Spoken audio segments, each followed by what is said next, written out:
আমরা কিন্তু অনেকেই জানি না ইলাস্ট্রেটর ক্যালকুলেটরের কাজ করে। কি অবাক হচ্ছেন তাই তো? ইলাস্ট্রেটর আবার কবে থেকে ক্যালকুলেটরের কাজ শুরু করলো? তো দেখুন আমি এখান থেকে সিম্পল একটা ইলিপস টুল থেকে ইলিপস শেপ ড্র করব। দেন আমি আবার এখান থেকে স্টার টুল সিলেক্ট করে একটা এখান থেকে সেন্টারকে ফেস করে আমি একটা স্টার শেপ ড্র করলাম।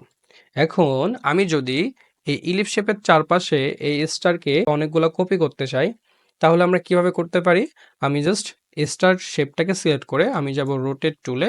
এখান থেকে আমরা হচ্ছে ইলিপস শেপের সেন্টারকে কেন্দ্র করে আমি কিবোর্ডের অল প্রেস করে একটা ক্লিক করব। দেন আমাদের রোটেটের ডায়লগ বক্সটা চলে আসবে। দেন এখান থেকে আমরা সবাই জানি আসলে যে একটা সার্কেল বা একটা ইলিপস শেপ 360 ডিগ্রিতে হয়।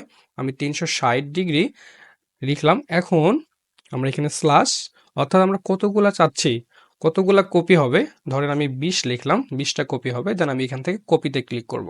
এখন আমি যদি কিবোর্ডের কন্ট্রোল ডি প্রেস করি, দেখেন কপি হচ্ছে। আমি কন্ট্রোল ডি যতবার প্রেস করব ততবারই কপি হবে। এই সার্কেলকে কেন্দ্র করে জাস্ট 20টাই কিন্তু কপি হবে। তো এই ছিল আজকের ভিডিও। দেখা হবে নেক্সট কোনো ভিডিওতে। Follow me for more tips.